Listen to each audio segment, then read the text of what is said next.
আজি বনাব লৈছোঁ তেতেলী মিঠা আচাৰ। তাৰ কাৰণে এয়া লৈছোঁ তেতেলী আৰু তেতেলীখিনি ধুনীয়াকৈ এনেকৈ গুচাই ল'ব।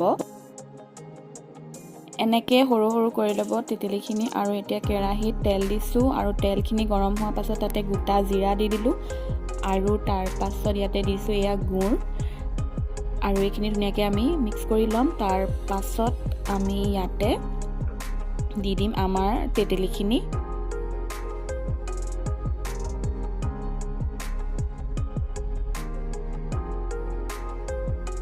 জলকীয়া গুড়ি অকণমান দি দিছোঁ